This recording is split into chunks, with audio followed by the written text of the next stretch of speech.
Papa Dudut. Ako nga pala si April, 30 years old. Hindi lumaki sa mayamang pamilya pero napuno ako sa pagmamahal at kabutihang asal. Pasalamat na lang talaga sa mga magulang kong nagpalaki sa akin. Hindi man nila ako nabigyan ng iba't ibang luho o napag-aral sa mamahaling eskwelahan ay siniguro naman nilang mabubusog ako sa tamang asal at pagmamahal.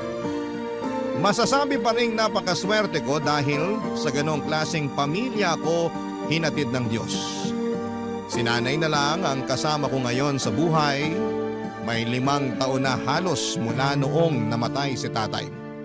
Pero hindi ko naramdaman ang kakulangan sa bahay namin dahil siniguro ni nanay na maitatawid niya ako sa pang-araw-araw. Kaya malaki ang naging pangako ko sa kanya na kahit anong mangyari ay hindi ko siya pababayaan. Ganon ko kamahal ang nanay ko at alam kong mas kaya pa niyang tumbasan ang pagmamahal ko para sa kanya. Mabait at walang tinatapakang tao si nanay.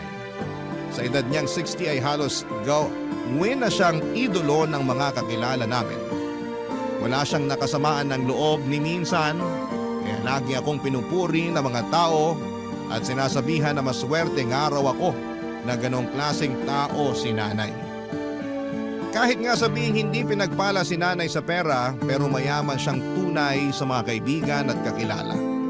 Sila ang tumutulong sa amin ni nanay sa tuwing nagkakaroon kami ng problema sa pera. At bilang ganti ay si nanay din naman ang gumagawa ng kabutihan sa mga taong yon. Hindi man nila mapantayan yon ng pera pero buong puso pa rin ang pasasalamat ng mga natulungan niya dahil sa sakripisyo niya para sa kanila. Kaya hanggat maaari ayokong mas may masamang tao ang aaligid kay nanay para abusuhin siya. Kaya lang isang araw ay may dumating at alam kong kailangan ko yung paghandaan. Papa Dudut.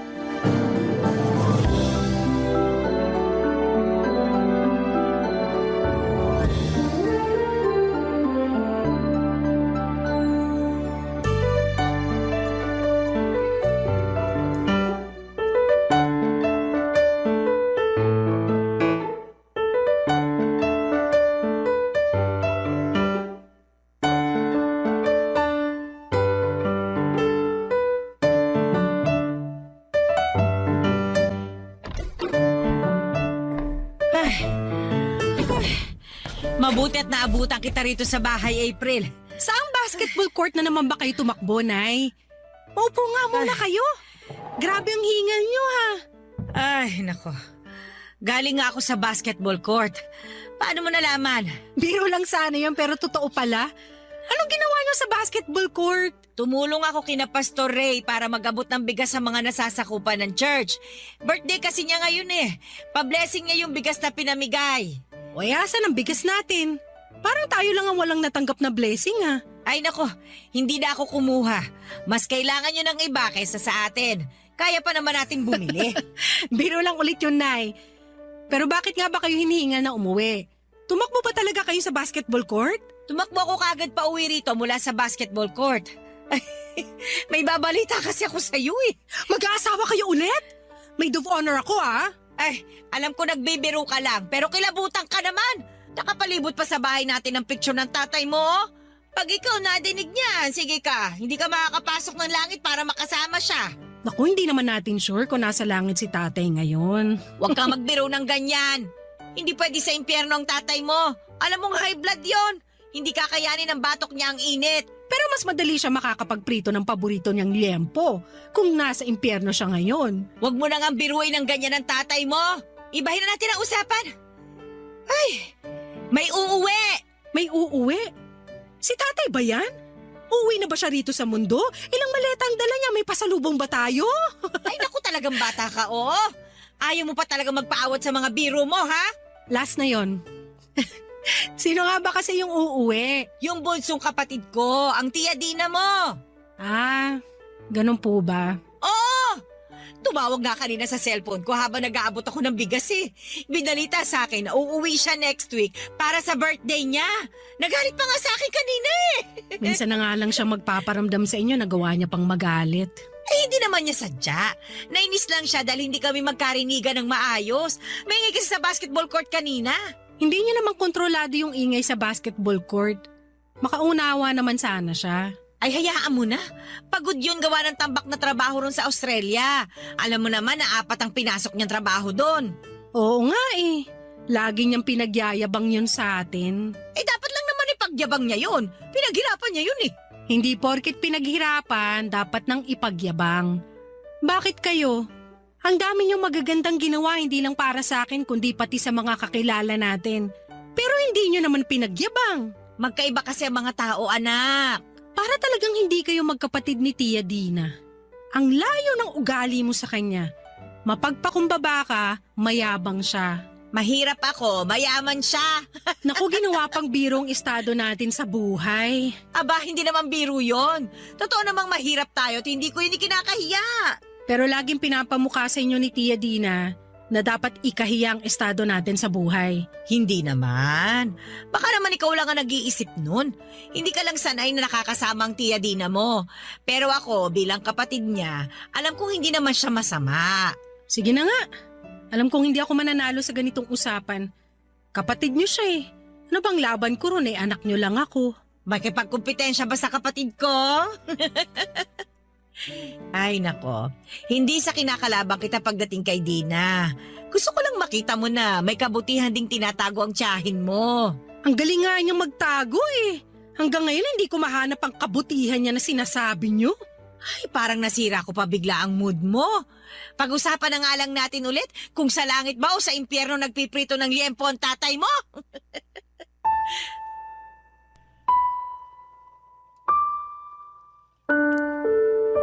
Hindi ko naman nakasama ng matagal si Tia Dina para sagarin ang panguhusga ko sa ugali niya. Bihira rin siya kung umuwi ng Pilipinas pero madalas kapag umuwi siya ay para laitin at pahirapan si nanay. Ewan ko ba kung bakit hindi man lang makahalata si nanay. Ewan ko kung bakit hindi pa rin magawang magpakita ng sama ng loob si nanay kay Tia Dina. Lalo na kapag harap-harapan na siyang pinapahiya sa mga kakilala namin. Laging pinamumukha ni Tia Dina kay nanay na wala siyang narating at wala ng tsansang may marating pa. Ako po ang nasasaktan noon para kay nanay at gusto ko siyang ipagtanggol pero hindi ko magawa. Lagi kasing sinasabi ni nanay na hayaan ko na. Laging nirarason ni nanay na baka nahawa lang sa ugali ng ibang nakakasalamuhan niya sa ibang bansa, Papa Dudut. Nakapangasawa ng Australiano si Tia Dina at aminado kung maganda siya at ang kutis morena niya ang advantage niya. Yun ang naging dahilan para makabingwit siya ng ibang lahi. Malaki ang naitulong ng kanyang napangasawa para umasenso rin siya sa buhay. Wala silang naging anak by choice, hindi kasi nahilig si Tia Dina sa mga bata. Kaya nga noong bata pa lamang ako sa tuwing umuwi siya ng Pinas noon ay hindi niya ako pinapansin. Sinabi niya na hindi raw siya marunong makisama sa mga bata at inintindi ko na lamang yon dahil may mga ganong tao naman talaga. Pero habang tumatagal, na-realize ko, hindi lang talaga siya marunong makisama sa kahit na sino lalo na yung mga taong hindi niya gusto. Kahit nga mismong si nanay, hindi niya kayang pakisamahan. Doon pa lang ay naisip ko nang magiging komplikado nga ang magiging pagdalaw niya sa Pilipinas, Papa Dudut.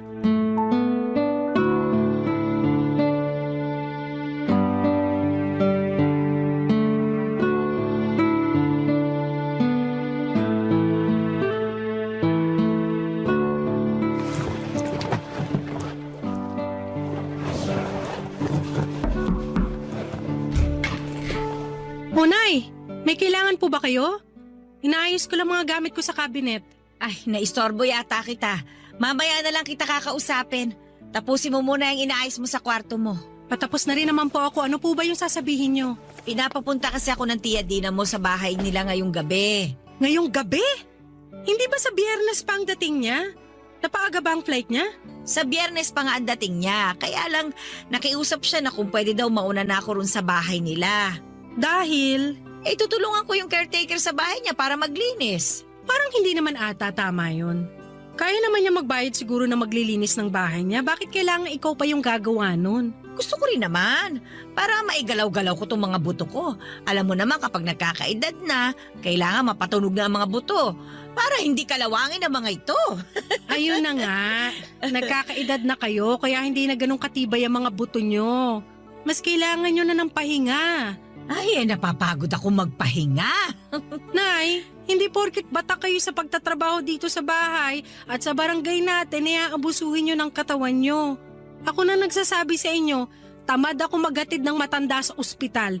Bahala kayo. Di magpapahatid ako sa tricycle kapag kailangan ko magpa-ospital. 30 lang naman ang pamasahe eh. Hindi ako nagbibiro, Nay. Ay nako, alam ko nag-aalala ka sa akin. Pero hindi ko naman bibiglain ang katawan ko. Hindi pa rin ako payag. Ibigay mo na to sa akin anak ha. Gusto ko lang naman makatulong sa tiya Dina mo. Hindi niya kailangan ng tulong. Kayang-kaya niya lahat yun. Kaya niyang bayaran kung sino man yung pwedeng mag-asikaso ng bahay niya. Apat ang trabaho niya sa Australia, di ba? Alam ko naman yon. Pero gusto ko lang namang gawin ito para sa kanya. Kasi ito lang naman ang kaya ko ibigay na regalo para sa birthday niya eh. Ay, Nay naman. Alam mo namang hindi ko kayang bumili ng regalo para sa kanya. Hirap nga akong pumasok sa mall at umikot-ikot doon dahil baka makabasag ako tapos hindi ko mabayaran. Ako na lang bahala sa regalo. Parating naman na ang sahod ko. Pero regalo mo na yon para sa kanya. Ay, hindi ah. Ayoko nga siyang regaluhan sa totoo lang. Magbibigay lang naman ako sa kanya para kunwari galing sa inyo. Pwes, mas gusto kong huwag ka na lang maglabas kahit 20 pesos sa wallet mo dahil mas gusto ko ang regalong ibibigay ko sa kanya. Ano, yung paglilinis ng bahay niya? At pag-aasikaso sa birthday niya. Pag-aasikaso? Nay, hindi niyo na kailangan gawin yun. Paniguradong may catering service siya na babayaran. Wala na nga kailangan asikasuhin sa birthday niya. Hindi nga raw siya magpapakater eh. Gusto niya kami mga kamag-anak niya ang mag-aasikaso sa pagluluto at iba pa. Nakatoka na yung ibang pinsan namin sa pagluluto at pag-aasikaso sa mga dadalo. At kayo, anong gagawin niyo? Sinabi niya maghugas na lang ako ng pinggan kasi doon naman daw ako magaling. Walang sebong makakatakas sa akin. Paghuhugasin kayo ng pinggan? Sobrang kuripot na ba niya na hindi siya makapagbayad na maghuhugas ng mga pinagkainan? Magpa-cater na lang siya para hindi na makabala ng iba. Ano ba naman yung maghugas lang ng mga pinagkainan? Kayang-kaya ko yun. Hindi mo na ako mapipigilan doon. Minsan lang nandito ang tiya Dina mo. Gusto ko makatulong sa kanya kahit sa maliit na paraan lang. Kung hindi na kayo mapipigilan dyan, isama nyo na lang ako para may katulong kayo sa pag-aasikaso ng bahay niya at paghuhugas ng pinagkainan. Kayang-kaya ko rin yun. Hindi na nakatanggi si nanay sa sinabi ko, Papa Dudut. Alam niyang kukulitin ko pa siya kapag hindi siya pumayag na isama ako. Ayaw niyang idamay pa ako sa pagtatrabaho niya para kay Tia Dina. Pero kung hindi siya magpapaawat, na pumunta doon ay dapat ay kasama ako. Hinayaan niya akong ipagpatuloy ang pag-aayos ko sa kwarto. Sinabay ko na rin ang pag-iimpake ng mga damit na dadalhin ko sa bahay ni Tia Dina. Ganon din ang ginawa ni nanay. Nang matapos kami mag-impake, chinek muna namin ang buong bahay para masiguradong malinis at maayos yon bago kami umalis. Nang okay na ang lahat ay nagmadali na kaming lumabas ng bahay para pumunta kina Tia Dina. Nag-jeep lamang kami noon at kapwa kami tahimik habang umaandar ang sinasakyan namin. Magkaiba marahil kami ng takbo ng isip ni nanay ng mga oras na yon. Sa isip ko ay minumura ko na si Tia Dina dahil sa nalalapit na pagpapahirap niya kay nanay. Si nanay marahil base sa mga ngiting nakita ko noon sa labi niya. Alam kong excited na siyang makita at matulungan ang kapatid niya. Kahit papaano ay parang nakurot ang puso ko dahil sa nakita ko. Bakit hindi makita ni nanay na inaabuso na siya ni Tia Dina? Sa kabila noon ay lagi pa siyang pinagsasalitaan ng hindi magaganda. Alam kong mabuti ang nanay ko at minsan yon ang dahilan kung bakit ako naiinis sa kanya. Minsan kasi Papa Dudut ay binubulag siya ng kabutihan kaya hindi niya makita ang kasamaan ng iba. Kaya hindi ko siya pwedeng iwan ng mag-isa sa bahay ni Tia Dina. Sinamahan ko talaga siya dahil kailangan niya ng mga mata para makita Papa Dudut kung ano yung mga malina sa paligid niya. Papa Dudut. Barangay Love Stories. Barangay Love Stories. Pagkarating pa lang namin sa bahay ni Tia Dina ay sinalubong na kami ng caretaker niya. Hinati ang dapat na trabaho. Nainis pa nga ako sa caretaker dahil pinasa nito ang mga mahihirap na trabaho kay nanay. Nalaman ko lang sa huli at naiutos na pala ni Tia Dina ang lahat ng yon. At tulad ng dati wala pa ring imik si nanay tungkol doon. Nagmadali kami sa pag-aayos ng bahay, may kalakihan kasi ang bahay ni Tia Dina at mukhang hindi nasikaso ng caretaker noong mga nakaraan. Inako ko ang mga mabibigat na trabaho para kay nanay at halos 2 araw kaming nag-ayos at nagtapo ng mga tambak na gamit. Binili niyo ni Tia Dina dahil gusto niyang bumili ng mga bagong gamit pagdating niya. Sinabi ni nanay na kukunin na lang niya ang mga gamit na itatapon para maggamit namin. Pero sinabi ni Tia Dina na hindi po pwede. Kailangan daw itapon. Wala ring nakuha kahit isang pinggan si nanay. Mabilis nang nalumipas sa mga araw, sumapit na ang Biyernes. Dumating na si Tia Dina kasama nito ang asawa niya. Mabait naman ang asawa niya at pinakisamahan kami ni nanay ng mas maayos. Pero kabaliktaran kay Tia Dina. Unang paghaharap pa lang ay isang damakmak na panglalait na ang inabot ni nanay sa kanya. Tulad nga ulit ng dati, wala pa rin masabing hindi maganda si nanay sa kapatid niya. Pigil na pigil ako noon sa sarili ko na patulan si Tia Dina. Panay kasi ang pisil ni nanay sa braso ko sa tuwing nagbabalak akong sumagot ng hindi maganda sa kapatid niya. Alam kong nakakaramdam na si nanay pero gusto niyang maging maayos pa rin ang lahat. Ang hirap ng kalagayan noon ni nanay, Papa Dudut. Ewan ko kung saan siya nakakakuha ng pasensya at kabutihan. Lalo kung may demonyong nakaharap sa kanya, Papa Dudut.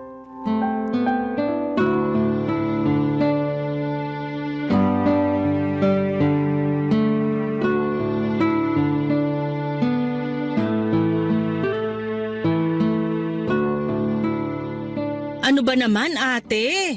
Hindi ka ba makabili man lang ng kahit isang bagong bestida? Oh, bakit naman? Mas kupas pa kaya sa basahan sa karinderya yung damit mo eh. Palitan mo naman. Paborito ko kasi ito eh. Prescott, iniregalo pa sa akin to ng asawa ko nung buhay pa siya.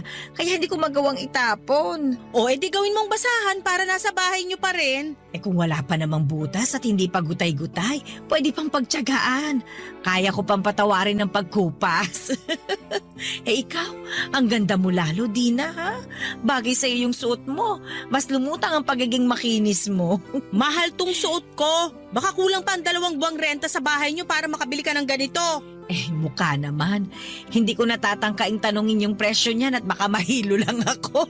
Hayaan mo, Nay. Kapag umasenso ako, bibili kita ng 10 ganyan. 10 ganito? Itong suot ko?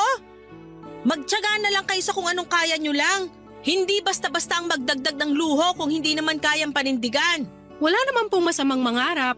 Wala naman talaga. Pero ingat lang. Huwag masyadong taasan kasi masakit ang bagsak niyan. Nagbibiro lang naman itong si April. Hindi na naman ako papayag na bilhan niya ako ng mahal na gamit eh. Hindi naman ako mahilig sa mga ganyan. Tama naman. Mukha namang sapat na sa'yo yung mga kupas. Alam niyo, Dina, yung birthday mo pala bukas. Paano ba ang gagawin natin? Uulitin ko na naman ba, ate? Pagod ako sa flight ko. Hindi mo pa rin ba naintindihan yung sinabi ko sa'yo nung nakaraan? Ay, naiintindihan ko naman. Baka lang kako may ipapagawa ka pang iba eh. Pwede rin naman ako magluto. Ay, hindi na. Huwag kang dadampot kahit isang rekado sa kusina. Hindi ko gusto luto mo. Hindi magugustuhan ng mga bisita ko. masarap naman po magluto si Nanay. Lutong karinderya lang ang kaya ng nanay mo, April. Para namang hindi mo alam. Ganon din naman po ang mga pinsan nyo. Parehas lang sila ng alam ni Nanay sa pagluluto. Mai-hire ako para magluto. Hindi ko na kailangan paglutuin ng mga pinsan ko. Bali tutulungan na lang ba nila ako sa paghuhugas ng mga pinagkainan? Hindi. Kaya mo na naman ng mag-isa ang paghuhugas, ate. Gusto kong makasalamuha ang mga pinsan natin kaya hindi ko na sila pagtatrabahuhin pa. Ay, ayos lang naman yun sa akin. Namiss ka ng mga pinsan natin kaya kailangan ninyong magkwentuhan. Bali si nanay lang ang magtatrabaho para sa birthday nyo? Tama, Ayaw niya bang isali si nanay sa kwentuhan? mas kailangan siya ng mga pinggan. Joke. Hanggang ngayon mapagbiro ka pa rin, Dina. Pero walang halong biro. Ikaw na ang bahala sa paghuhugas ng mga pinggan, ate, ha? Alam kong forte mo ang magtanggal ng sebot na kadikit na kanin sa mga pinggan. Galingan mo, ate. Marami kang huhugasan. Oo naman. Kayang-kaya ko yan. Binida ko nga rito kay April na magaling ako maghugas ng pinggan eh. At proud ka pa talaga. Anyway, nilinis mo na ba yung kwarto namin ng asawa ko? Ako na po ang naglinis. Busy kasi si nanay sa paglilinis ng bubungan nyo at estero. Ah, okay.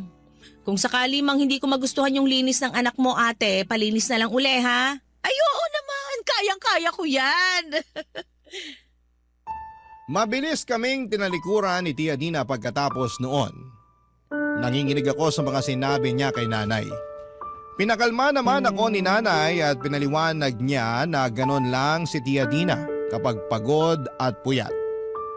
Unawain na lang daw namin dahil aayos din naman ang mood niya kapag nakapagpahinga.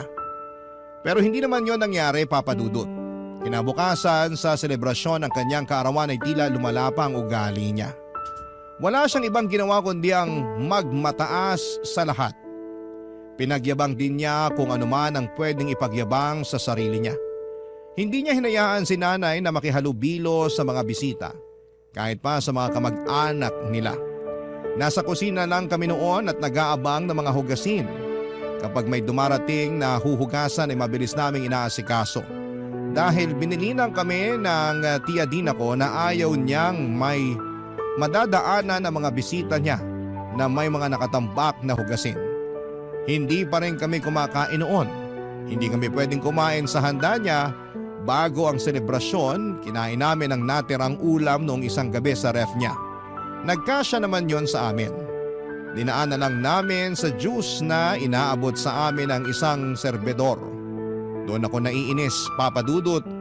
Kaya naman pala ni Tia Dina na kumuha ng serbedor, bakit hindi niya magawang kumuha ng maghuhugas ng mga pinagkainan niya? Para naman makapagpahinga na si nanay at makasama na rin niya noon ang ibang mga kamag-anak nilang dumadalo. Alam kong nakakahalata na kahit papaano si nanay pero ayaw niya lang magsalita ng hindi maganda kay Tia Dina. Hanggang sa dulo, talagang ipagtatanggol niya ang kapatid niyang yon kahit gaano pa kadumi ang ugali nito.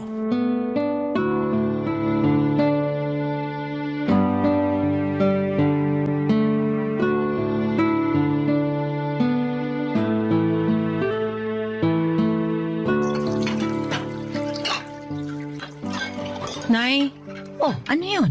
magpahinga ka kaya muna. Ha? Eh bakit naman? Kayang-kaya ko naman ang mga ito. Kayang-kaya. Naiinis na ako sa linya mong yan. Eh kayang-kaya ko naman talaga, anak. Kaya ka mas lalong pinapahirapan at inaalipin ni Tia Dina. Kasi lagi mong sinasabi yan. Awat na, Nay, ha? Last mo nang gagamitin ng linyang yan. Pag hindi ko na kaya, sasabihin ko naman sa'yo. Kahit naman hindi mo na kaya, ayaw mo pa rin magpaawat. Kilala po kita. Ayun naman pala eh. Kilala mo naman pala ako eh. Kaya dapat alam mong mas gusto kong manahimik ka na lang kesa pagalitan mo ako. Hindi ko naman po kayo pinapagalitan.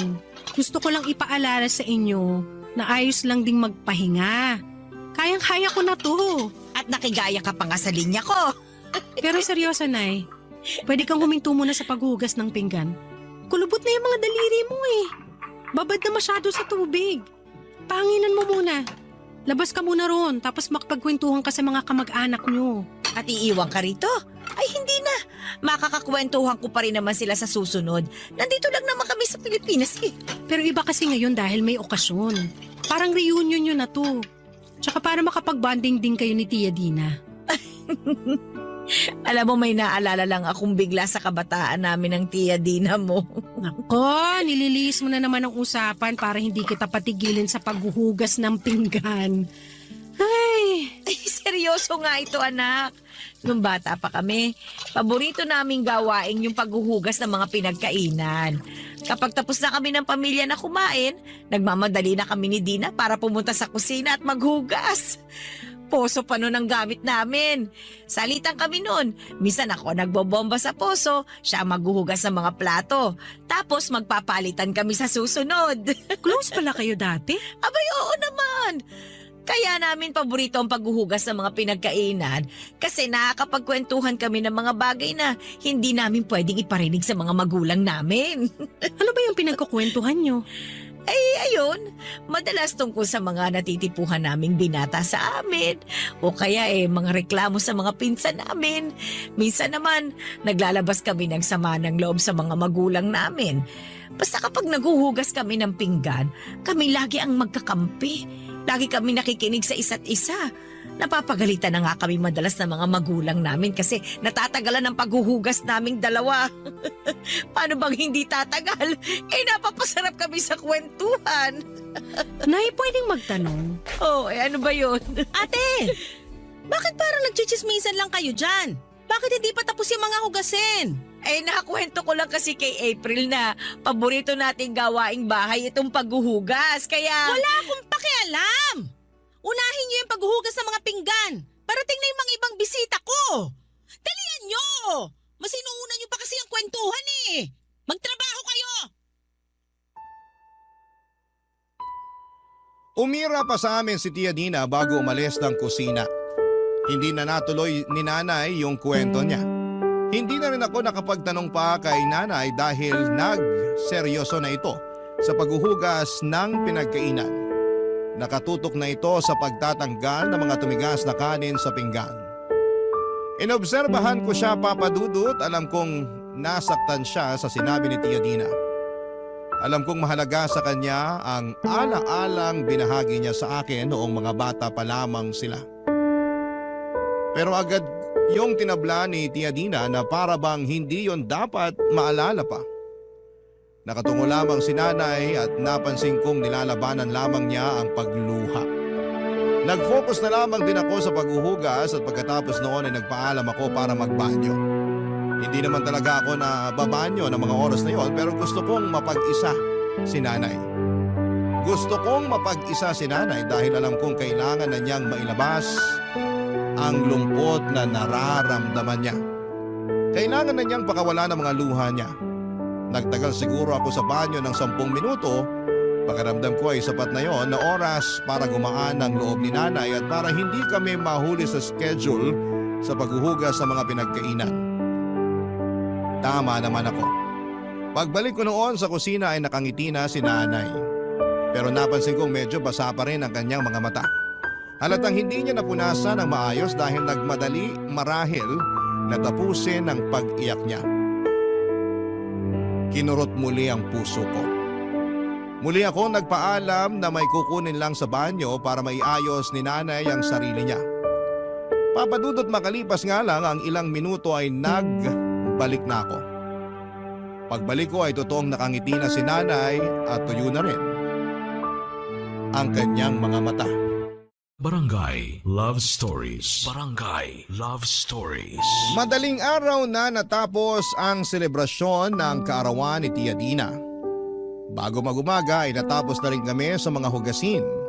Wala na kaming lakas noon para maglinis ng katawan. Nagpalit na lamang kami ng damit, Papa Dudut, kahit naglalagkit na kami sa mga tumalsik na bulan ng dishwashing liquid sa amin. Masakit na ang mga braso at likuran namin at hindi pa naaalis ang pagkakakulubot ng balat ng mga daliri namin. Dumiretso na lamang kami sa kwarto ng caretaker para magpahinga na at doon kami pinagstay ni Tia Dina dahil umalis naman pansamantala ang caretaker. Maraming ibang kwarto sa bahay ni Tia Dina pero hindi pinapagamit sa amin. Alam ko ang dahilan pero hindi ko na lamang masyadong iniintindi. Masyado ako napagod sa paghuhugas. Magpapahinga na nga sana kami noon pero kinatok kami ni Tia Dina at sinabing linisan muna namin ang banyong ginagamit ng mga bisita. Aangal pa sana ako pero tumango na lamang si nanay at saka nilinisan yon. Sinamahan ko si nanay sa paglilinis ng banyo para mabilis na siyang matapos. Kailangan na kasi niyang magpahinga, Papa Dudut, dahil inuubo na siya. Pagkatapos noon ay bumalik na kaming muli sa kwarto at pinatay na ang ilaw para hindi na muling magtangkang kumatok sa pinto si Tia Dina. Maaga pa rin kaming gumising dahil kailangan na naming umuwi. May trabaho pa kasi ako sa hapon at sa totoo lang ay gusto ko na talagang umalis sa bahay ni Tia Dina. Pero nagbago bigla ang plano nang katukin kami ni Tia Dina para sabihin kailangan pa naming manatili sa bahay ng ilang araw. Napakunot noon na lamang ako at bala ko na sanang sumagot ng hindi maganda. Pero tulad ng dati, pinisil muli ni Nanay ang braso ko para hindi ako lumaban, Papa Dudut.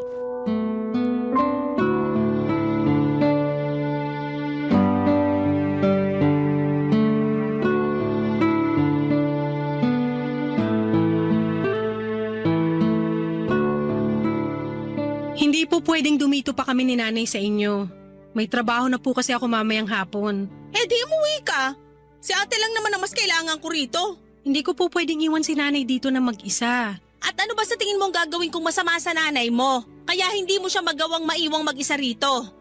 Ang ibig lang sabihin ni April, Dina, hindi siya sanay na hindi ako kasama sa bahay. Hindi makatulog ang pamangkin mong to kapag wala ako. Hindi ba, April? Ganun nga po. Kung ganon, edi wag ka nalang pumasok sa trabaho mo para makapag-stay ka pa rito. Papasok pa rin siya sa trabaho niya mamaya. Malapit lang naman dito ang opisina niya eh. Paano papasok sa trabaho? Eh kailangan ko pa kayo ngayon hanggang bukas. Para saan po? Maghugas ng pinggan? Tapos naman na po ang birthday nyo. Wala nang huhugasan. Kung meron man, yung mga pinagkainan nyo na lang na mag-asawa. Kaya nyo naman na po siguro yun, di ba? Hindi pa tapos ang birthday ko. Mamayang tanghali pupunta tayo sa resort para ituloy doon ang selebrasyon. On the way na nga ron yung mga kamag-anak natin at ibang bisita ko eh. Napag-usapan na namin to kahapon. Napag-usapan nyo na pala kahapon. Bakit hindi nyo to sinabi sa amin? Para nakapagandaman lang kami. Anong maghahanda pa kayo? Hindi na kailangan. Kung ano na lang ang baon yung damit, sapat na yon. Hindi naman kayo maliligo, makikiparty doon. Maghuhugas ulit kami ng pinagkainan? Oo, konti lang naman siguro yon. Pero mas kailangan ko na magbantay kayo sa mga cottage na rerentahan ko. At saka para may mauutusan. Tagahugas na, tagabantay pa. Utusan pa? Tama! Ganun nga! Matalino rin pala tong anak mo ate, no? Buti hindi nagmana sa'yo. Matalino talaga si April, mabait pa. Proud ako dyan kasi napalaki ko yan ng tama. At saka… Maganda na kayo para makaalis na tayo. Nilista ko na lahat ng mga kukunin sa kusina para baunin natin dun sa resort. Konti lang naman, makakapagpahinga kayo ron kahit papano kasi may ibang mag-aasikaso ng mga kailangan bukod sa inyo. Kung meron naman po palang ibang mag-aasikaso, baka pwedeng pass na kami ni Nanay. Kailangan ko po talaga na magtrabaho mamaya eh.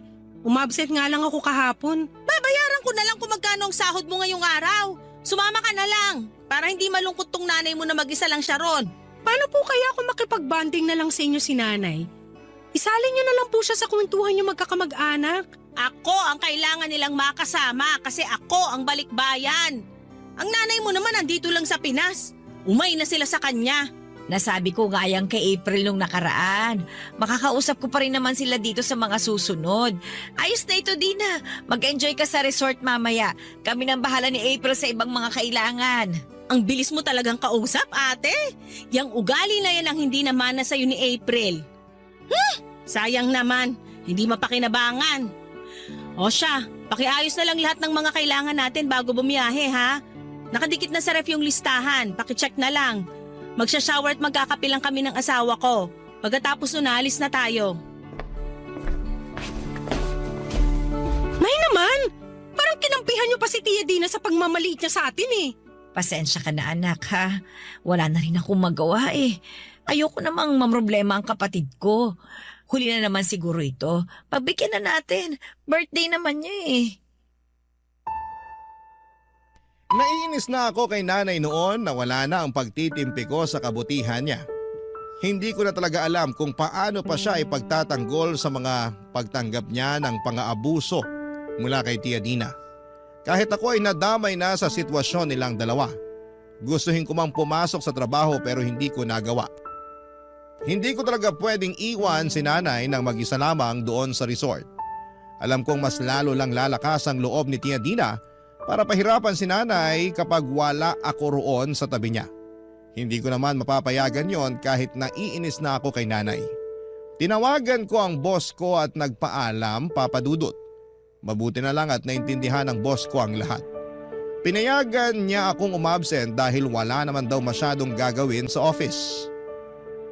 Kaya na raw nila yon. Pero ewan ko ba, mas gusto ko na lang na pumasok sa trabaho kesa sumama kina Tia Dina. Mas gusto ko pang ma-stress sa trabaho kesa ma-stress sa pagiging kontrabida ng tiyahin ko, Papa Dudut. Nang matapos na kami sa pagkuha ng mga kailangang dalhin sa resort ay umalis na rin kami kaagad. Nang nakarating na kami sa resort ay sinimula na ni Tia Dina ang selebrasyon niya para sa part 2 ng kanyang birthday celebration. At tulad ng inaasahan ay tagahugas muli kami ng pinagkainan. Pinagbantay din kami ng mga cottage at ginawang utusan lalo na kapag may ipapabili. Mas gusto ko pa ang part 1 ng birthday celebration ni Tia Dina dahil nasa kusina lang kami ni nanay at hindi namin nakikita ang mga kaganapan sa party. Sa part 2 kasi ng birthday celebration niya ay kitang-kita namin ang kasiyahan ng mga kamag-anak namin at ibang bisita habang kami ay walang ibang magawa kundi ang tuparin ang inutos na trabaho sa amin ni Tia Dina. Noong sumapit na ang gabi ay nagligpit na kami ni nanay at ibang kasamahan namin na binayaran ni Tia Dina para tumulong. Kinausap ko si nanay kung pwedeng umuwi na kami at huwag nang magpalipas ng gabi doon. Maski si nanay ay gusto nang umuwi kaya kinausap niya si Tia Dina para magpaalam na kami. At sinamahan ko nga siya, Papa Dudut.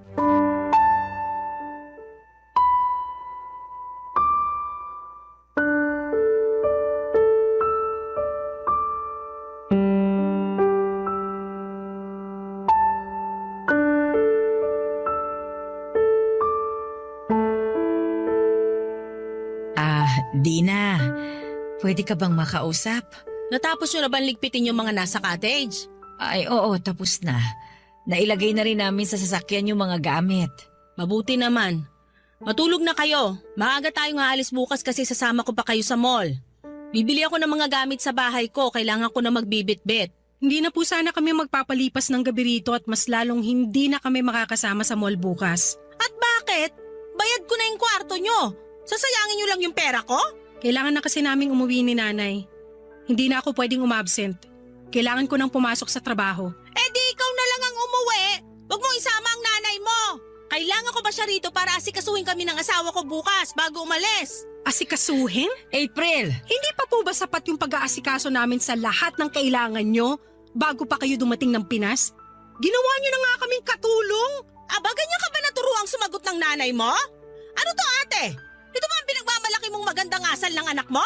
Kung asal lang din naman ang usapan. April anak, okay lang bang iwan mo muna kami ng Tia Dina mo? May sasabihin lang ako. Ayusin mo na mga gamit natin. Ako nang bahala dito. Pero Nay! April, sumunod ka na lang. Sige na anak. Sige na. Ay, sige po. Maayos kaming nakiusap ng anak ko para payagan mo na kaming umalis. Kami pa ang pinagmukha mong masama. Kami na nga itong tumulong sa iyo sa lahat. May usapan tayo ate. Pumayag ka na tulungan niyo ako. Pero wala sa usapan natin, aalilain mo kami. Iba ang pagtulong sa pangangatulong. Hindi mo kami bayaran. Kung bayad lang pala ang gusto mo, edi sige. Babayaran ko kayo. Sabi na pera lang pala talaga ang kailangan nyo. May nalalaman pa kayong pagpapaalam sa akin para makapagtrabaho na si April. Gusto niya lang palang magpabayad. Hindi niyo na lang agad sinabi. Nagpaawa pa kayo. Hindi kami nagpapaawa at mas lalong hindi namin gusto magpabayad sa'yo. Alam mo kung anong gusto ko? Gusto ko makasama ka. Gusto ko ulit na makita ka. Kumustahin ka. Pero ayaw mo. Sinasalubong mo ako lagi ng galit mo. Hindi ko na alam kung bakit ka nagkakaganyan Hindi ka naman ganyan dati. Hindi tayo ganito dati. Ano ba nangyari? Anong nangyari? Sa lahat ng tao, ikaw pa talaga tong walang alam? Bata pa lang tayo, ikaw na tong laging nasusunod sa ating dalawa. Kasi, sabi ng mga magulang natin, ikaw yung panganay. Ikaw yung laging tama. Kaya ikaw dapat lagi yung sundin. Kaya walang ibang nakitang tama sa akin sina nanay at tatay kasi kinuha mo lahat ng tama. Dina. Makinig ka! Naalala mo kailang beses kitang pinagtakpan sa tuwing tumatakas ka para makipagkita sa mga manliligaw mo noon? Kung paano ako lagi ang pinagbibintangan ni nanay na lumalande, pero ikaw naman tong humahabol sa mga lalaki? Ako pa yung chinismis niya sa mga kapitbahay niya na Makate at Halibarot? Naalala mo kung paano ilang beses kong nililinisan ang kwarto natin para hindi maamoy ni nanay yung sigarilyo mo? At kung paano ako umako ng paninigarilyo mo? Hindi mo alam kung gaano kasakit ang paghampas at pagsampal ni tatay sa bibig ko dahil ang buong akala niya ako ang naninigarilyo sa ating dalawa? Dina, hindi ko naman alam lahat ng... Hindi mo alam kasi wala ka namang pakialam! Puro sarili mo lang ang iniisip mo noon! Puro ikaw lang ang iniisip na protektahan at mahalin ni nanay noon! Kahit bagsak ka na sa klase, ikaw pa rin ito pinupuri! Kasi kaya mo silang bulahin! At ako, kahit ilang medalya at matataas na grado ang iharap ko sa kanila, asan ako sa paningin nila? Wala! Hindi nila ako makita kasi yung atensyon nila nasa iyo ng lahat. Kahit ako ang gumagawa ng mabuti, ikaw pa rin ang pinupuri. Kahit ako na yung umasenso sa atin, ikaw pa rin yung nakikita nilang nagpapasaya sa kanila. Patawarin mo sana ako, Dina. Kaya kung masama ang turing ko sa'yo, tanggapin mo! Kasi yan na ang kabayaran sa lahat ng inako kung kasalanan mo noon!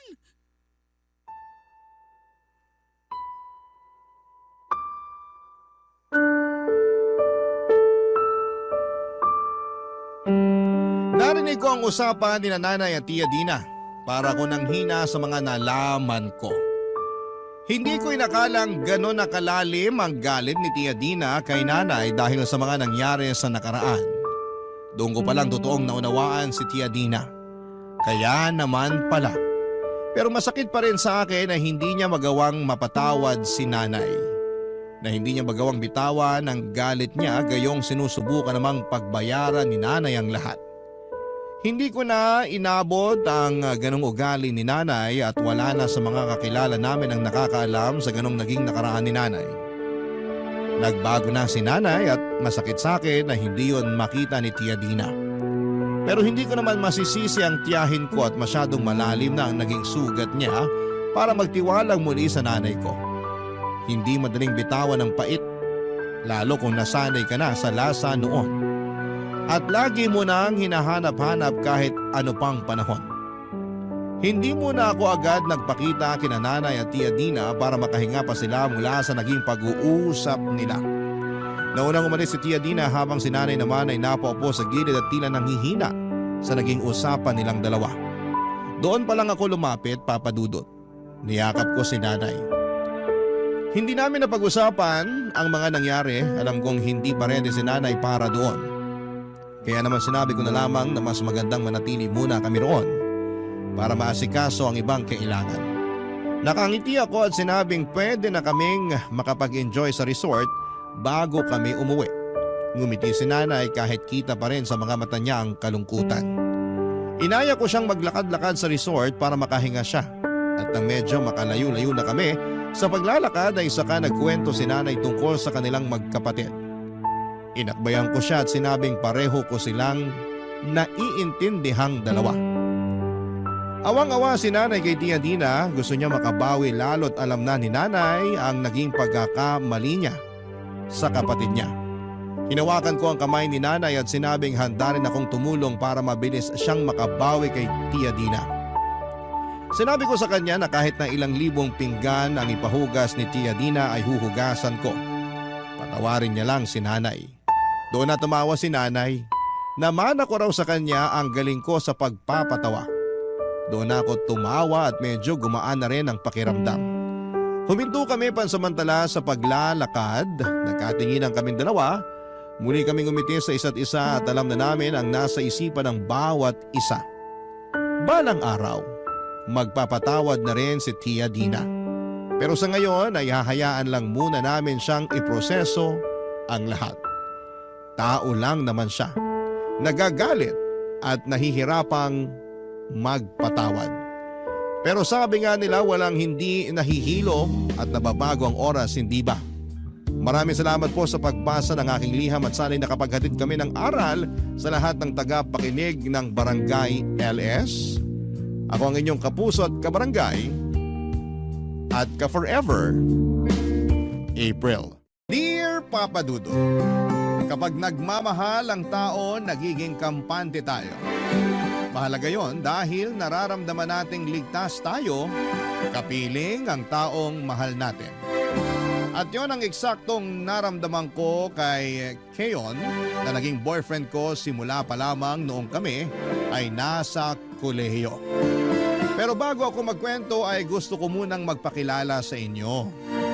Tawagin niyo na lamang po ako sa pangalang Sadie, 31 years old, taga-Pasig at isang private company employee dito sa Makati. Magsisimula ang lahat noong nasa second year college na kami ni Keon. Magkaklase kami na kumukuha ng business course. Kaklase ko na rin siya noong nasa first year ako dahil block section lang naman kami. Doon kami nagka-developan at sinagot ko siya. Isang buwan pagkatapos magpasukan sa unang semestre ng sumunod na taon.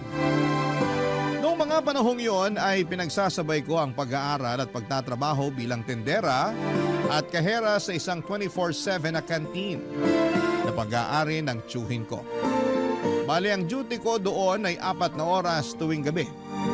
At kung wala akong pasok sa eskwelahan, papadudot.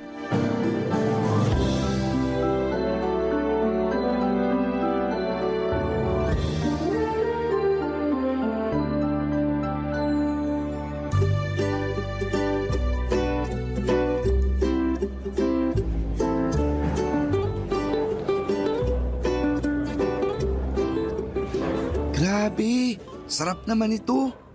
Ito rin, ang sarap. Uy, dahan-dahan ka naman kumain. Baka mabulunan ka. Hindi ko lang mapigilan. Ngayon lang ako nakakain ng ganito kasarap na menudo. Tsaka sobrang asim pero malinamnam na sinigang. Ah, ganun ba? Oo, mapapakain talaga ako. Kuha mo pa nga akong kanin, baby. Sige na, please.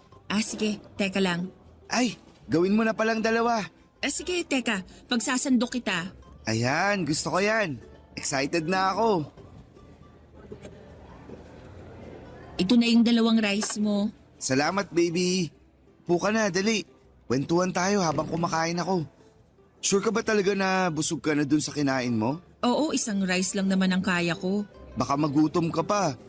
Mukhang marami pa naman yung ginagawa mo rito. Kakain na lang ulit ako pag nagutom ako. Sige, basta ako kakain na ng marami. Grabe. Sarap talaga nito mga ulam. Magdahan-dahan ka pa rin. Baka mamaya mabulunan ka. Ewan ko na lang sa'yo. Ay, teka. Sino palang magbabayad nitong mga kinain natin? Ha? Ako na. Ayun. Salamat, baby ko. Bigla ko kasing naalala na wala pala akong panlibre sa'yo dahil sakto lang yung baon ko. Alam ko naman yun. Saka ako naman yung nagyaya sa'yo na dumaan muna rito sa kantin nila tito bago umuwi sa inyo. Nabanggit mo kasi na ilang gabi ka nang hindi nakakakain ng maayos. Gawa ng hindi masarap yung ulam na luto ng nanay nyo. Ooy, puro gulay pa. Yun lang kasi kaya ng budget namin tapos petsa de peligro pa. Si tatay hirap na naman makontak para sabihan na magpadala sa amin. Kilala mo ako. Hindi rin ako magulay na tao. Paano ako nilalason pag kumakain ng gulay? Shh! Huwag kang maingay dyan. Ha? Bakit? Baka marinig ka ni tito, lagot ka dun. Bakit nga? Ano bang kasalanan ko? Biro lang. Pero magulay kasing tao yon. Masasarap din yung mga putahing gulay na niluluto niya. Kaya siguradong iismiran ka nun pag narinig ka. Pero ayos lang naman sa'yo na di ako mahilig kumain ng gulay, di ba? Oo naman. Nasa tao naman yon. Ako nga may ibang gulay na hindi kinakain. Kagaya ng okra. Ayoko kasi nun masyadong madulas. Saka hindi ko gusto yung lasa. Ano pa bang gulay ang hindi ko kinakain? Ako, patatas lang kinakain ko. Ay oo nga. Mahilig ka nga sa fries. Sinabi mo pa, inuulam ko pa nga sa kanin yun eh. Totoo? Oo, panalo yun. Try mo minsan, busog na busog ka. Dami mo talagang alam. Siyempre, mahilig kaya akong kumain. Malas lang kasi di masyadong masarap magluto si nanay. Ultimo adobo, hindi niya makuha yung lasa. Paano hindi makuha yung lasa? Basta, iba-iba yung lasa pag nagluluto siya.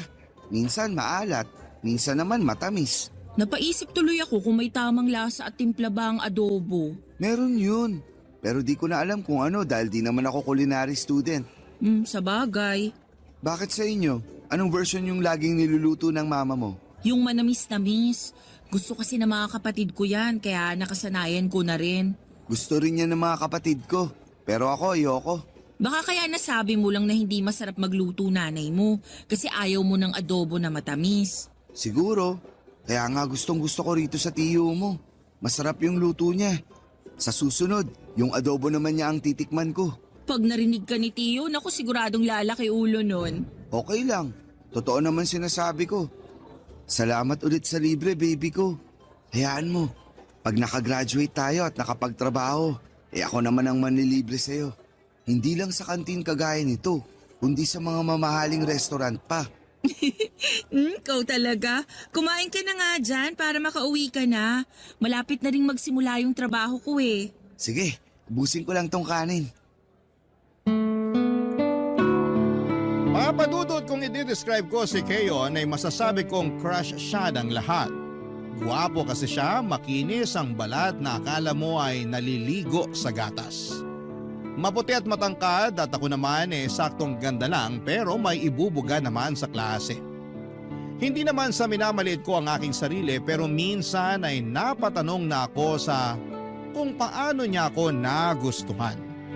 Sa amin kasing magkakaklase, ako lang ang working student. Paulit-ulit ko yung tinatanong sa boyfriend ko pero di naman niya masagot. Basta sabi lang niya ay may nararamdaman siyang something o kakaiba para sa akin. Pero hindi rin daw malinaw kung ano. Sa huli ay iniisip ko na lamang na baka ganon talaga pag in love ang tao. May nararamdamang something na hindi maipaliwanag. Sa pagpapatuloy ng aming relasyon dahil nga ako ang may trabaho sa aming dalawa, ng mga panahong yon, ako ang gumagastos sa lahat ng date namin. Hirap din kasi ang pamilya ni Keon sa buhay. May tatay nga siyang OFW pero hindi naman lagi nagpapadala sa kanila. Mas inuuna pa nitong padalhan ang babae nito kesa sa pamilya nila. Kaya nga naiintindihan ko ang boyfriend ko kung galit siya sa tatay niya. Kawawa kasi ang nanay niya at 3 nakababatang kapatid na babae. Mahirap din naman ang buhay namin, lalo't labandera lamang si mama at factory worker naman ang trabaho ng papa ko. Kaya nga sa abot ng aking makakaya ay gusto kong tumulong sa kanila sa pamamagitan ng pagsagot sa sarili kong baon sa eskwelahan. Pero kaming panganay ni Keon kaya ay naiintindihan ko. Paro kaming panganay kaya naiintindihan ko ang nararamdaman niya, Papa Dudut.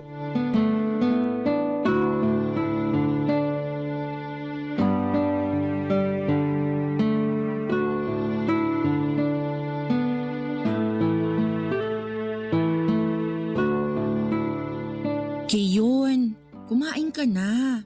Sabi ng nanay mo kaninang umaga ka pa raw hindi kumakain. Tubig ka lang ng tubig. Nagluto pa naman siya ng lugaw. Ayoko. Wala naman ako malasahan. Kahit na. Baka lalo kang magkasakit niyan eh. May sakit na nga ako, di ba? Kaya nga sabi ko baka lalo. Alam kong may sakit ka na. Di ka nga nakapasok sa school kanina eh. Nag-alala tuloy ako. Kaya nagmadali na akong pumunta rito sa inyo nung uwian.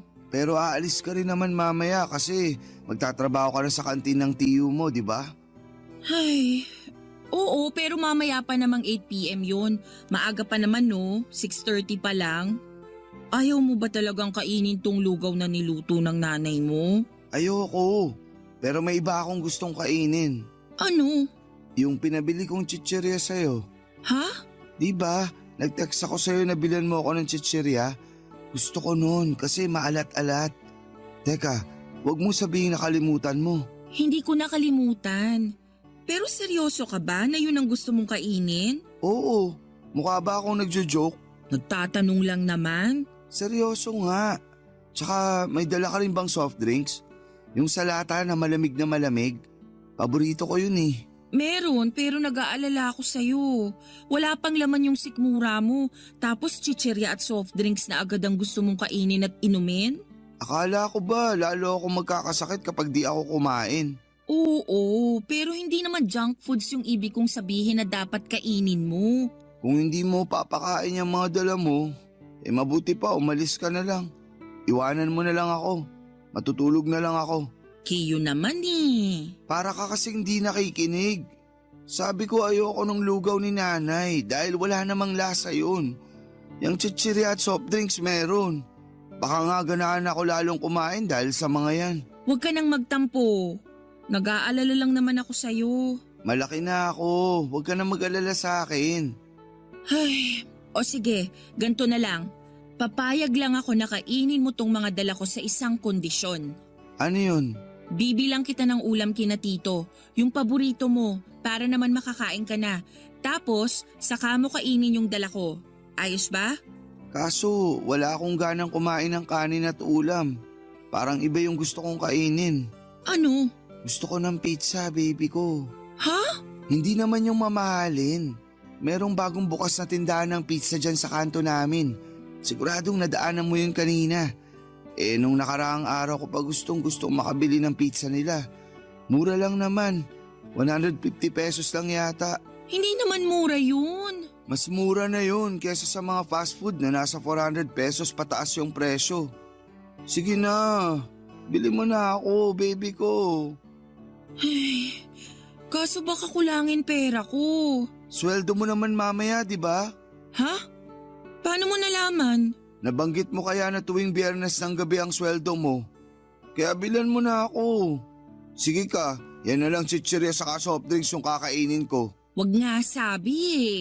Kaya bilan mo na ako. O sige, bibilan na kita. Basta kumain ka ng marami ha. Siyempre, kakain talaga ako ng marami. Salamat baby ko. Pwede mo bang dagdagan ng chicken wings? Ha? Para kina nanay tsaka sa mga kapatid ko. Gusto kasi nilang makatikim nun pero hanggang tingin lang kami sa tindahan. Meron din dun malapit sa bilihan ng pizza. Sige na baby ko. Promise, kakain ako ng marami tapos iinom ng gamot para gumaling na ako agad. Papadudot, napabuntong hininga na lamang ako sa mga pinabili ng boyfriend ko. Kahit may trabaho ako ay hindi pa rin naman sapat ang kinikita ko para gumastos ng husto. Pero naisip ko na lamang na may sakit siya ng mga panahong yon at noon lang din siya makakakain ng mga pagkain na gusto niya. Napanatag na lamang ako kasi kahit papaano ay may gana na siya. Kaya nga kahit out of budget na ako noon ay binili ko pa rin ang mga cravings ng boyfriend ko. Dinamay ko na rin ang mga nakababatan niyang kapatid at nanay dahil naaawa naman ako na si Keyon lang ang kakain. Sulit naman lahat ng gastos dahil nakita kong masayang-masaya ang boyfriend ko at ganun rin ang pamilya niya. Nagpasalamat naman sa akin ang mama niya at napakwento na bihira lang talaga silang nakakabili ng pagkain sa labas gawa ng kulang na kulang ang budget nila sa pang-araw-araw na mga gastusin. Papadudot. Barangay Love Stories. Barangay Love Stories. Papadudot, naging malapit ako sa pamilya ni Keyon dahil na rin palagi niya akong sinasama sa bahay nila. Doon ko rin nakita ang pamumuhay nila kaya hindi ko maiwasang maawa, lalo na sa mga nakababata niyang kapatid.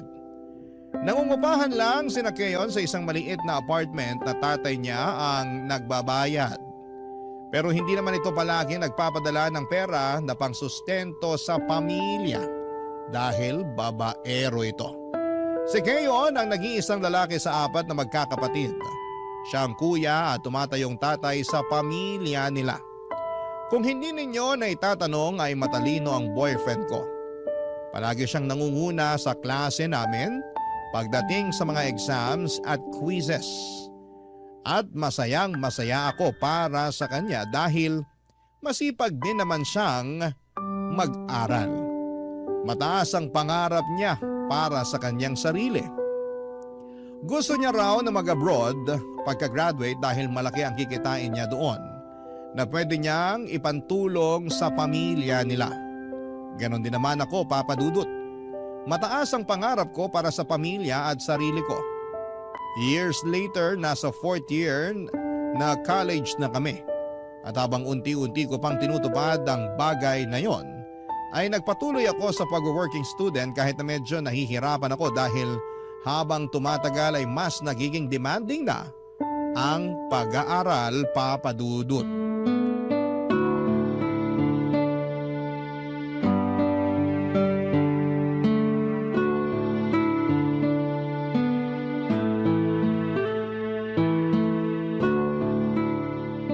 Naku, ang dami na naman pala nating bayarin sa susunod na buwan, baby ko.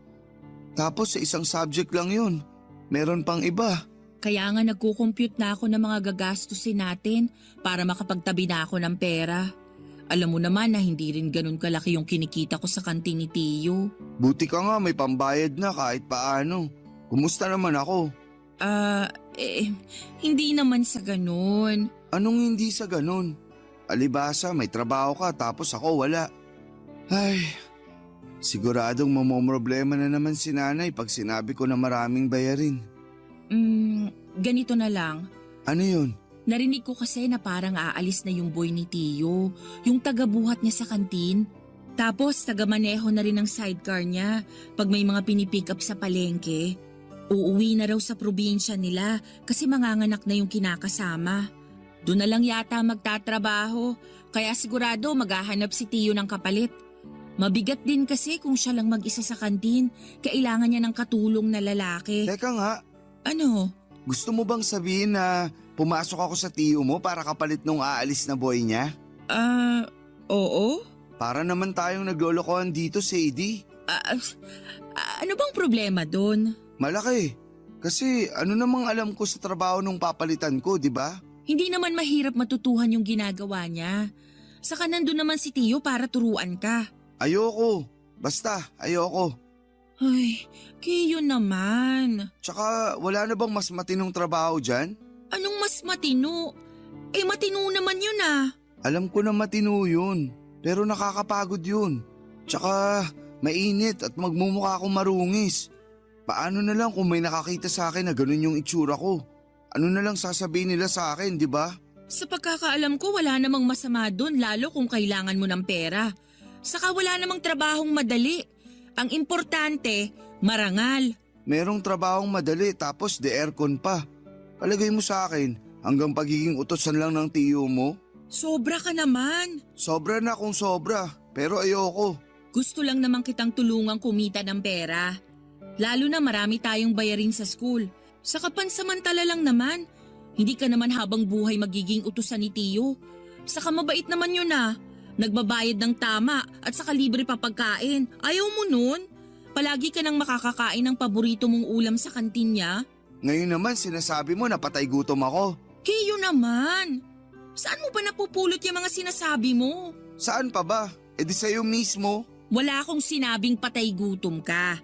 Sinabi ko lang yung mga bagay na pwede mong makuha habang nagtatrabaho ka kay Tiyo. Ang hirap sa'yo, minamasama mo na agad. Nagagalit ka kaagad. Sinong di magagalit? Simula bata ako, hindi ako pinagtrabaho ni nanay. Sigurado pag nalaman niya yung mga gagawin ko dun sa tiyo mo, hindi rin niya ako papapasukin. Gusto nun sa opisina ako magtrabaho, hindi sa ganung klase ng lugar. Kung makapagsalita ka, parang napakaruming lugar nung kantin ng Tiyo ko ah. Ikaw may sabi niyan, hindi ako. Alam mo, ewan ko sa'yo. Kung ayaw mo, edi wag mo. Ikaw na nga tinutulungan para kumita ng pera eh. Baby ko naman. He, wag mo ako ma-baby-baby dyan. Sorry na. Ayaw ko lang talaga nung trabahong inaalok mo. Alam mo namang kilala ako sa school natin, di ba? Tapos pagbubuhatin lang ako ng tiyo mo at gagawing driver ng pedicab niya. Wala ngang masama. Alam kong wala naman talaga, pero ayoko pa rin. Makakabawas kaya sa kagwapuan ko yun. Ewan ko na talaga sa'yo. Huwag ka nang magalit sa akin. Hindi naman ako galit. Nagulat lang ako sa katwiran mo. Kasi para mo namang sinabi na hindi maganda yung trabaho ko. Lalo dun ako sa kantin nila Tiyo nagtatrabaho. Hala, hindi ganun yung ibig kong sabihin, baby. Yaan mo na. Totoo rin naman na mahirap magtrabaho doon lalo kapag maraming customer. Mainit din pag tirik ang araw. Tapos marami pang hugasin. Hindi na nga ako magkanda-ugaga minsan eh. Minsan nga napapasabi na lang ako na pagod na ako at ayoko nang magtrabaho. Pero wala naman akong choice. Papadudot aaminin kong nadismaya ako sa mga sinabi ni Keyon pero ayoko naman siyang pilitin na pumasok sa pinagtatrabahuhan ko para pumalit sa paalis ng boy ni Tiyo. Baka kasi katulad ko ay mahirapan din siyang mabalanse ang pag-aaral at pagtatrabaho. Kaya nga pinabayaan ko na lamang siya sa gusto niyang gawin sa buhay niya pero hindi ko lang maiwasang malungkot at magtampo sa kung paano niya ako pinatunguhan ng araw na yon. Lalo na ang ending noon ay inutangan niya pa ako. Napaisip tuloy ako kung ang tingin na lang ba niya sa akin ay utangan ng pera at tagabili ng mga gusto niya. Pero alam din naman ni Keyo na mahirap lang ang pamilya namin. Kaya nga ako nagpupumilit na tumulong kina mama at papa sa pamamagitan ng pag-working student. Hindi ko alam kung nakalimutan na niya yon o sadyang naging kampante na lamang siya. Na palagi akong may mahuhugot na pera sa tuwing may gusto siyang ipabili sa akin at may uutangin siya. Sa kabila ng lahat ay pinili ko pa rin na maging maunawain. Saka malapit na rin kaming graduate ng mga panahong yon. Kapag pareho na kaming nagtatrabaho ni Keyo, nakikita na rin siya ng sarili niyang pera. Hindi nagtagal ay dumating na nga ang araw ng aming graduation. Fast forward. Nakapasok kami sa magkahiwalay na kumpanya pero isang buwan pa lamang ay umalis na doon ang boyfriend ko. Ayaw daw niya sa management nila. Masyado raw maraming rules and regulations na nakakalito para sa kanya kaya naghanap na lamang siya ng ibang mapapasukan. Pero hindi yun naging madali dahil mas naging mapili siya. Dahil sa ako lang naman ulit ang may trabaho sa amin ng mga panahong yon, ako ulit ang may sagot sa lahat ng gastusin namin ni Keyon sa tuwing lumalabas kami para mag-date, papadudot.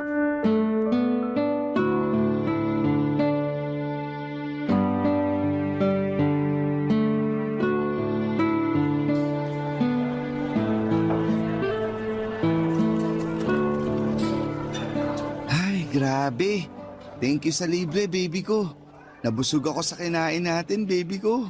Tingnan mo, laki tuloy ng tiyan ko. Buti naman nabusog ka. Ang sungit-sungit mo na kanina nung gutom ka eh.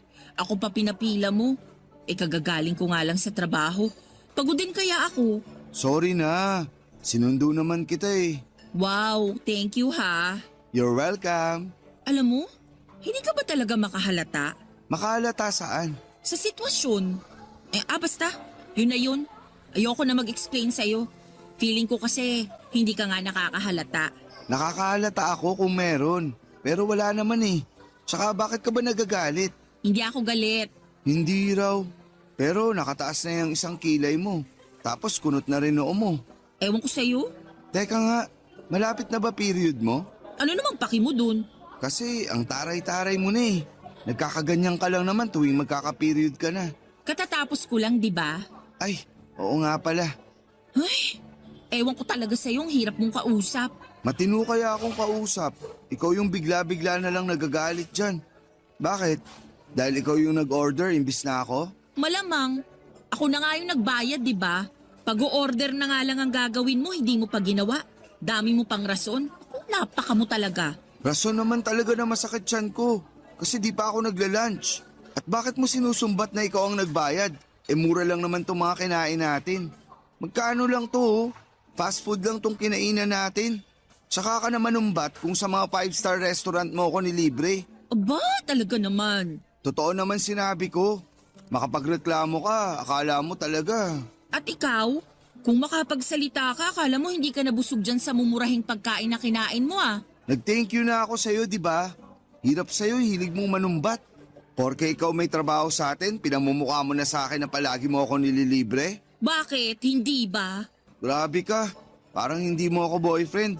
Boyfriend kita, pero paano naman ako? Girlfriend pa ba trato mo sa akin? Oo naman. Kaya nga sinundo kita kanina sa opisina nyo, di ba? Sinundo mo nga ako pero panay naman ang reklamo mo. Sobra ka naman. Hindi ba pwedeng masakit lang talaga tiyan ko? Sabi mo naman gusto mong mag-date tayo kasi namimiss mo na ako. Ay, wag na nga nating pag-usapan. Sumasakit lang ulo ko. Ikaw masyado ka mainit. Dapat chillax ka lang. Kalmahan mo. Wag na nga sabi natin pag-usapan. Ang kulit mo rin, no? Sorry na. Kasasabi ko lang na kalmahan Sige ka, 24 ka pa lang pero baka magka-wrinkles ka agad. Ewan ko sa'yo. Joke lang. Kumusta na pala yung paghahanap mo ng bagong trabaho? Okay naman. Wala pa rin ako nahanap. Sabi mo may interview ka kaninang umaga. Hindi ko pinuntahan. Ha? Bakit? Di ko trip yung office. Ang taas masyado. Piruin mo, nasa 18th floor. Paano ko masira yung elevator? Ano yun? Aakyatin ko gamit hagdan? Ayoko nga. Kaya hindi nila ako pumunta. Nang dahil lang dun? Hindi ka na tumuloy? Parang ang babaw naman. Hindi kaya mababaw yun. Yung office nyo nga, nasa 20th floor. Tapos pag nasira elevator nyo, lagi mong nirereklamo sa akin na naghahagdan ka. Hindi naman madalas yun. At saka nagpagawa na ng spare elevator yung building namin. Kaya kahit masira yung isa, meron pang isa na pwedeng gamitin. Kahit na, natroma ako dun sa kinuwento mo kaya ayoko na lang. Kaso sayang naman. Maganda pa naman yung company at saka malaki yung starting salary na offer nila. Aanhin ko naman yun kung ipanggagamot ko lang din sa nabasag kong tuhod. Gawa ng pag-akyat sa hagdan.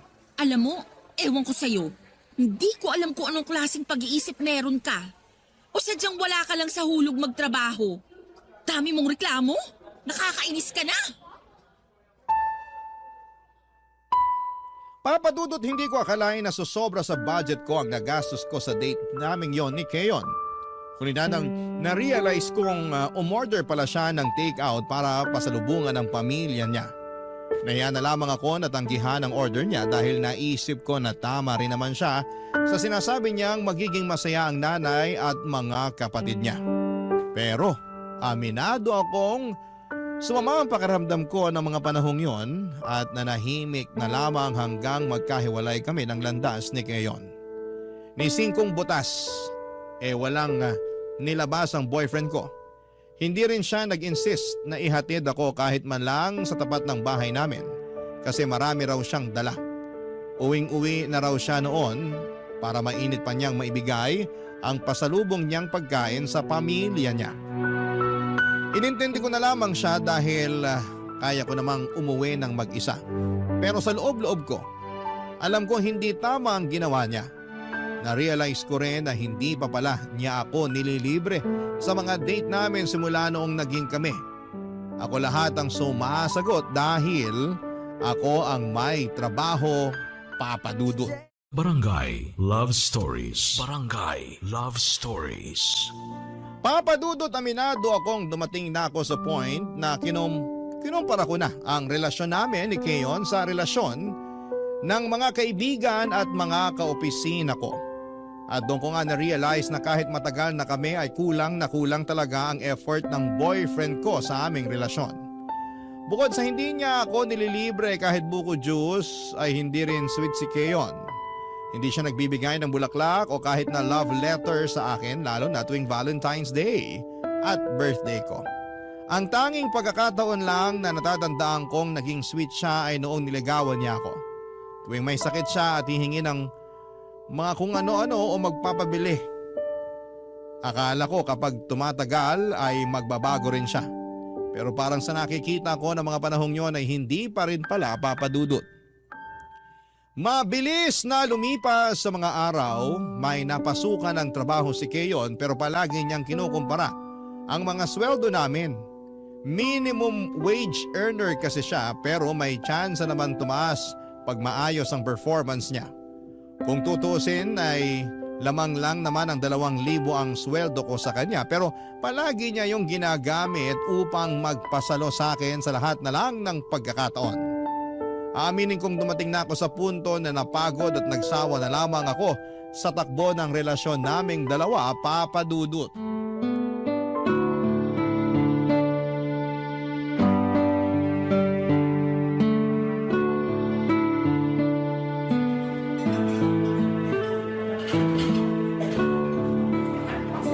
Grabe! Ang sarap naman ng mga pagkain sa restaurant na to. Kakaiba yung lasa tapos ganda pa ng service. Feeling ko tuloy hari at reyna tayo. Siyempre, kasama yun sa binabayaran sa kanila eh. Pero tama ka naman na masarap naman mga pagkain nila. At worth it. Babalik-balikan mo pag may budget ka. Speaking of bayad, may extra money ka ba dyan, baby ko? Ha? Extra money ka ako. Pambayad lang sa mga kinain natin. Wala akong extra money. Sakto lang pang kape natin tong dala ko. Ganun ba? Oo, bakit? Ngayon ko lang kasi na-realize na hindi ko pala dala yung wallet ko. Kiyo naman. Sabi mo ikaw magbabayad ng mga kinain natin, di ba? Kung todo ka pa ng order ng kung ano-ano tapos... Alam ko naman yun. Pero anong magagawa ko kung naiwan ko pala wallet ko? O anong gusto mong gawin ko? Eh wala rin naman akong extra money dito. Ang usapan, akong bahala sa kape natin. Tapos ikaw magbabayad ng kinain natin sa lunch. Tapos ang ending, ako na naman ang pagbabayarin mo. Sadie naman eh. Kung makapagsalita ka, parang hindi kita babayaran pag nakauwi na tayo ah. O bakit? Hindi mo naman talaga ako binabayaran, no? Ha? Anong pinagsasasabi mo dyan? Ay, bigla ka yatang nagkaroon ng amnesia. Ewan ko sa'yo. Mas ewan ko sa'yo. Sa katotoo naman ang sinabi ko ha. Hindi lang naman ngayon naiwan ang wallet mo. Maraming beses na kaya. Sabi-sabi ka naman nilibre, pero ang ending ako pa rin magbabayad. Tapos hindi mo naman ako binabayaran. Kinakalimutan mo na lang yung mga utang mo sa akin. Kung makapagsalita ka, parang di mo ako boyfriend ah. Boyfriend kita. Pero pagod na akong dalhin ang relasyon natin. Ano bang pinagsasasabi mo dyan? Alam mong ibig kong sabihin. Matalino ka, di ba? Top student ka nga ng klase natin. Magaling ka. Pero bakit parang ang bobo mo naman yatang umintindi? Matagal na akong nagtitiis sa kung ano lang yung kaya mong ibigay na effort sa relasyon. Umaasa ako na magbabago ka. Na marirealize mo na girlfriend mo ko kaya dapat tratuhin mo ko ng maayos. Don't get me wrong ha. Maayos naman ang trato mo sa akin. Pero kulang na kulang talaga. Wala ka ring provider's mindset eh. Ako yung palagi mong pinapasalo ng lahat ng bagay. Lalo na sa pera. Eh alam mo namang hindi ako mayaman. At kahit mayaman pa ako, ikaw ang lalaki sa relasyon. Pero bakit pabuhat ka?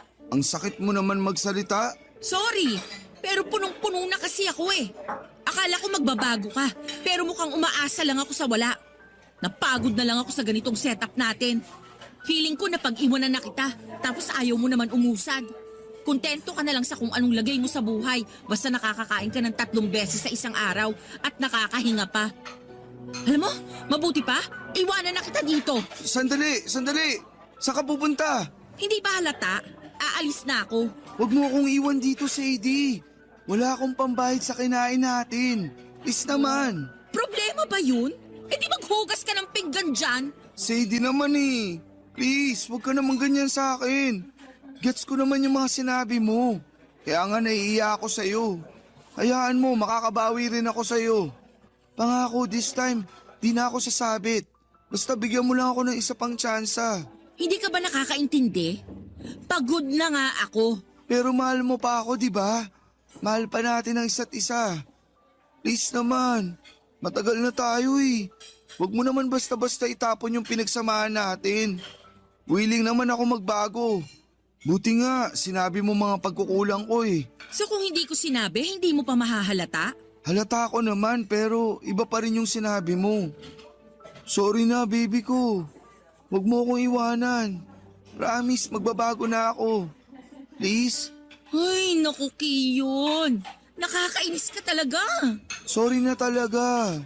O sige, pagbibigyan pa kita ng isa pang pagkakataon. Pero last na to ha. Oo, salamat baby ko. Huwag mo nga ako ma-baby-baby. Naiinis pa rin ako sa'yo. Sorry na nga. Pero pwede bang bayaran muna natin tong kinain natin para makaalis na tayo rito sa restaurant? Kasi kanina pa tayo pinagtitinginan ng mga tao. Medyo nakakahiya na eh. Wala nga akong extra money, di ba? I-card mo muna. Babayaran ko na lang pag uwi natin. Don't get me wrong, mahal ko po si Keon ng mga panahong yon, Papa Dudut. Pero pagod na ako sa palagiang pagsalo sa kanya sa tuwing kailangan niya ako. Hindi naman po ako convenience store na available 24/7 para sa mga pangangailangan niya. Hindi rin po ako ATM na may mailuluwang pera at takbuhan niya kapag nagigipit siya.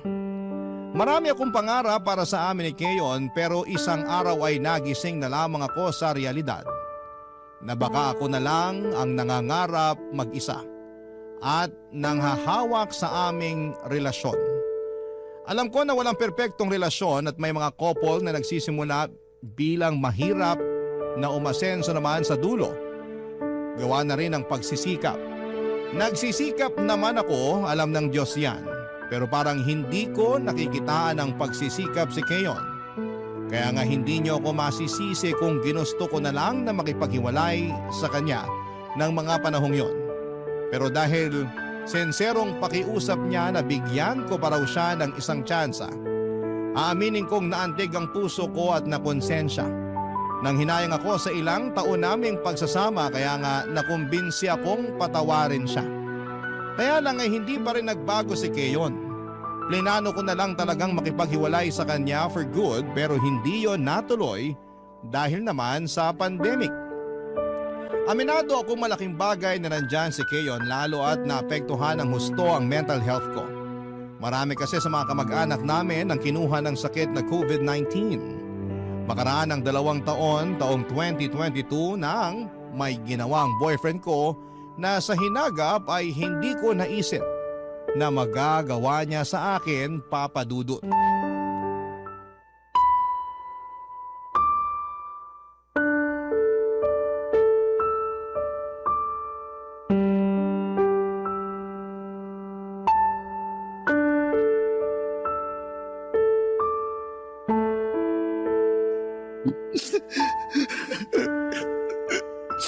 Ano bang iniiyak-iyak mo dyan? Nagtatanong ka pa talaga? Malamang umiyak ako kasi nakikipaghiwalay ka sa akin. At bakit hindi ako makikipaghiwalay? Sige nga. Baka nakakalimutan mo. Umamin ka ngayon lang na nabuntis mo yung kaopisina mong babae. Oo nga, pero Pero ano? Hindi mo pananagutan yung nabuntis mo? pananagutan ko naman. Pero mahal kita eh. Mahal daw. Pero bumuntis ka ng iba. Bang klaseng pagmamahal naman yan, Kiyon? Hindi ko naman sinasadya yun. Lasing lang kami pareho tapos, ayun, nagkagulatan na lang. Wow! Akala mo ba pinanganak ako kahapon? Para sa kaalaman mo, hindi ako naniniwala sa palusot mo. Hindi raw sinasadya. Alam mo nung una pa lang pinagsesilosan ko na yung kaopisina mo na yan. Ilang beses kitang sinabihan na layuan mo ang babaeng yan, di ba? Pero anong sagot mo? Masyado akong OA, wala ka namang ginagawang masama, bla bla bla. Pero anong ginawa mo? Binaliwala mo ko. May nangyari sa inyo ng babaeng yan. Tapos ngayon, nabuntis mo na siya. Sorry na, Sadie. Hindi ko talaga sinasadya. Ewan ko ba naman sa sarili ko? Ewan ko talaga sa'yo. Bahala ka na sa buhay mo. Parang awa mo na. Huwag mo akong iwalayan. Ano palagay mo sa akin? Tanga? Oo, naging tanga na ako ng ilang taon.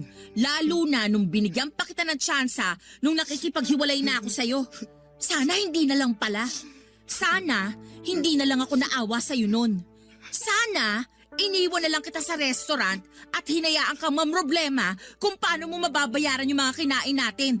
Kasi kasalanan mo naman. Ang tanga-tanga ko nun kasi hinayaan pa kitang bigyan ako ng mas malaking rason para saktan ng husto. Sobra ka naman kung makapagsalita. Malaki rin naman natulong ko sa'yo nung pandemic ah.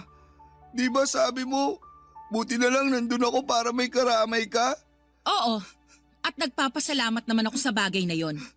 Pero wag mo nang asahan na gusto ko pa rin makisama sa'yo. Lalo't niloko mo ko at sinira mong tiwala ko. Saka ang kapal na mukha mong isumbat sa akin yung ginawa mo nung pandemic. Hindi ka nga nagbago kahit na binigyan na kita ng tsansa na magbago. Ikaw pa rin yung dating Kiyon na pabuhat. Walang pangarap para sa relasyon natin. Nakakasawa na, kaya bahala ka na sa buhay mo. Pinilit ko naman eh. Sinubukan ko. Nagtiyaga ako sa trabaho ko kahit na mababa ang sweldo kasi naniwala ako sa sinabi mo na magbubunga rin yung pagsisikap ko. Na makikita rin ng mga boss ko na may potensyal ako. Pero hindi naman nangyari. Sa lagay, kasalanan ko pa rin ba yun? Nagtiyaga ka nga. Hindi ka nga umalis. Pero wala ka rin namang ginawa para makita ng mga boss mo yung potensyal mo. Tuwang-tuwa ka pa nga habang binibida mo sa akin na nagkunwari kang walang alam sa opisina nyo para hindi ka mautusan. O sige, sabihin mong hindi. Masasakal kita. Totoo naman. Pag marami kang alam, sa'yo ipapagawa. Nakakapagod kaya yun. Katwiran mo, bulok. Diyan ka lang talaga magaling. Sorry na, baby ko. Huwag mo nga akong tawagin yan. Nandidiri ako sa'yo. Simula sa araw na to, nakikipaghiwalay na ako sa'yo, Kiyon. Please, Sadie. Huwag mo ako iwan. Huwag ka makipag-iwalay sa akin. Mahal na mahal kita eh. Patawarin mo na ako. Anong gusto mong gawin ko? Gusto mo bang lumuda ko? Sige, gagawin ko. Luluda ko para patawarin mo lang. Pwede ba? Tumayo ka nga. Lalo lang nadadagdagan yung galit ko sa'yo eh. Sorry na kasi. Sorihin mo mukha mo. Tapos na tayo. Papadudot na tuloy ang pakikipaghiwalay ko kay Keon ng araw na yon. Tangan na lang talaga kung mananatili pa ako sa piling niya matapos niyang gumawa ng napakalaking kasalanan sa akin. Hindi kaya biro yung makabuntis ka ng ibang babae habang may karelasyon. Grabe talagang sakit ang naramdaman ko sa kamay ng ex-boyfriend ko ng mga panahong yon. Pero sa kabila ng lahat ay kinaya ko pa rin, Papa Dudut. Umusad ako at nagpatuloy sa buhay. Malaking tulong din ang pamilya ko para tuluyan akong makapag-move on sa nasira naming relasyon ni Keon. Tuluyan ko na rin pinuto lahat ng komunikasyon ko sa kanya. Blinak ko siya sa social media at sa cellphone. Pero nitong 2025 lang ay nagulat ako dahil may nag-text sa akin na hindi ko kilalang number. Yun pala ay si Keon, hindi na niya sinabi kung paano niya nakuha ang number ko pero laman ng text message niya. Ang pakiusap na kung pwede ko raw ba siyang pahiramin ng pera dahil may sakit ang kanyang anak. Walang-wala raw siya noon at kamamatay lang din ang asawa niya na siyang nanay ng anak niya. By the way, pagkahiwalay namin ay nalaman ko na lang na kinasal sila sa huwes ng babaeng nabuntis niya. Hanggang dito na lamang po ang sulat ko, Papa Dudut. Sana po ay mapayuhan ako ng mga kabarangay natin. Kung dapat ko pa bang buksan ang communication ko kay Keon. Aminado kasi ako na naaawa ko sa kanya nung nabasa ko ang mensahe niya at sinapit niya. Pero natatakot ako na baka maabuso niya ulit ako katulad ng dati. Maraming salamat po, Papa Dudut, sakaling mapili po ninyong i-ere ang storya ng buhay ko. More power and God bless sa Barangay Love Stories. Ang inyong forever kapuso at ka-barangay, Sadie.